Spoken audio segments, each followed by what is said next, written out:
My name is Charles Youn, and I am 27 years old, and I am the Executive Director of the Korean American League for Civic Action. I was in speech classes for quite a bit of my life in elementary school, going to middle school. In fact, I think the school that I went to was K to 6, and then the high school was middle school, high school, 7 to 12. And so because I never participated in class, my teacher, who has a role in assigning who's on the advanced track to the regular track, just assumed that I wasn't, not that there's anything wrong with regular classes, but I think my perception people's perception of me really limited kind of my sense of self-esteem as well, in terms of what I thought I was able to accomplish. So I remember in going to Hagwon, right, and I hated reading aloud texts. I really hated it. 'Cause I remember this time I was reading aloud, and a classmate interrupted saying, "Oh, why does he like stutter so much?" And yeah, I was growing up as an overweight kid, and who couldn't articulate properly.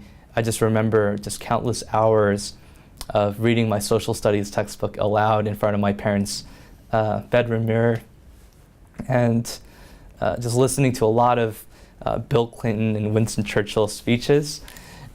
So my friends say sometimes they sense a Southern accent because my brain is so trained, but I think music helped me a lot too. When people ask me like, how did this happen? How did this transformation happen? During that time, I picked up a saxophone. My parents wanted me to play the violin and piano. Picked up a saxophone, and it was such a powerful instrument. I joined the jazz band, and I was able to communicate to the world my feelings and my emotions through my solos, through playing.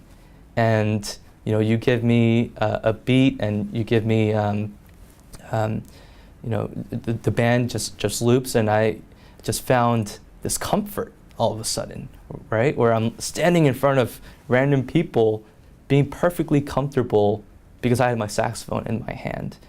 And I think music helped me a lot just slow things down, and really even speak in rhythm.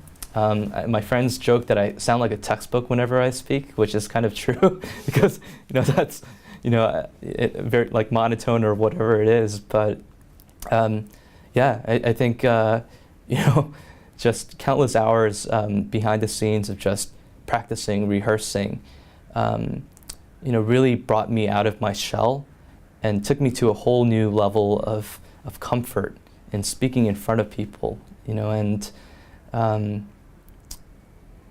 I truly learned that often we place such limitations on ourselves, and that really prevents us from doing bigger and greater things. And I think truly I could use my voice with the role that I have, and especially as a teacher, you have to talk a lot, quite a bit during the day, and to use my voice for good and kind of an example of like, this isn't where I was supposed to be, as dictated by whether it was my teacher or whatever I felt my abilities were, and really just breaking out of that. And so I believe I'm still in the growing mode of how can I keep evolving and growing and building skills, and using my strengths now to impact other people for the good.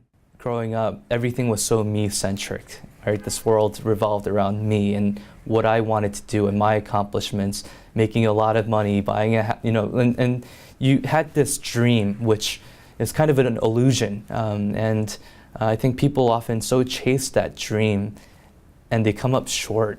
And when they're speaking to a lot of people as well, encouraging me do what I'm passionate about.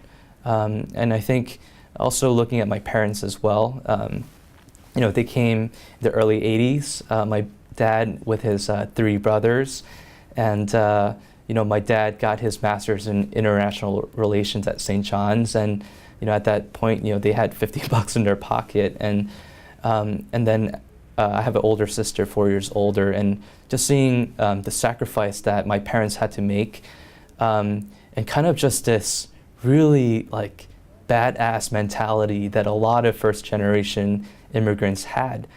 He was involved in different fields, finally found a place in the seafood industry, turning around a failing business out in Long Island to a successful business. I remember growing up in a very small, crowded apartment in Sunnyside, and as a child, I saw the American dream unfold in front of my eyes. When we moved out to Long Island, we rented a second floor of a house, and how ecstatic our family was, right? Even though our downstairs neighbors always blasted music, which really upset us. But then ultimately seeing my dad becoming more successful in his business and buying a house a few blocks down, and just seeing that unfold in my eyes, I think gave me just a deep sense of pride and ownership over my generation. And when I think about the sacrifices of my parents, and kind of where do I fit in this picture here in American society, and thinking about what am I going to leave my children. And I think the best thing to do for my children is to make sure that when they're born into this world, they feel like an American citizen, and they feel 100% Korean as well, embracing the identity, but understanding that we don't have to live in these stereotypes anymore, right? That the opportunity gap for Koreans in the public sector is shrinking, right? The exposure and access is increasing. And I want to be part of the solution in closing that gap for many Asian Americans who grow up like me, just unnoticeable in classrooms. My name is Charles Youn, and this is my Korean American story.